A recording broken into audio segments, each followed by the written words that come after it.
Debt payoff that lasts isn't about speed. It's about patience, consistency, and the right strategy. This is step 14 of our 30 Steps to Wealth series, where we're talking about ensuring that you are selecting the debt payoff strategy that will actually work for you. So I have to tell you, like, so many times people will come to me and they're like, oh, I paid off all my debt like a year and a half ago, and then all of a sudden I'm in debt again. There is no sustainability to this piece because what they have missed is like ensuring that their spending is actually aligned. Like, what happened that we got into debt in the first place? Like, what was the reason? And have we adjusted now? If we were consistently overspending, okay, have we now aligned? Have we identified what those spending triggers were and ensure that we can actually stay within our budgeting boundary? So oftentimes this actually includes slowing down on the debt payoff and committing to that budget before really being aggressive about it. Otherwise, you'll promote this like seesaw effect within your debt payoff where you like were really aggressive and you don't spend anything on anything fun, and then you're paid off, and then all of a sudden a year and a half later you're back in debt.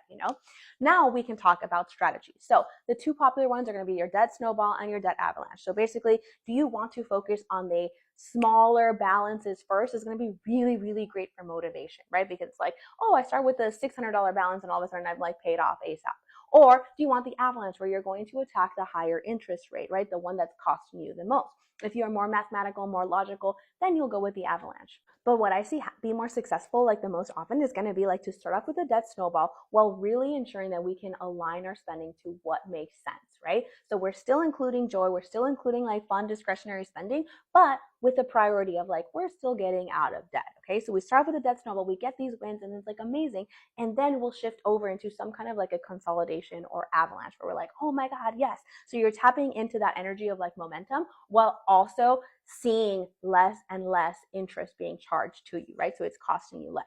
And as a reminder, the most important ingredient in whatever debt payoff strategy you choose is patience. Once you've selected, you map out how long it's going to take you. Just a reminder that like saying, oh, I'll be debt free in 24 months is very different than actually being on, pay period number 16 of 24 before you're getting there. And remember to progress monitor, right? Track where you're at and adjust as needed, right? Sometimes life happens, so you may need to take a little bit of a dip on the debt payoff in order to fund, something happened with your car.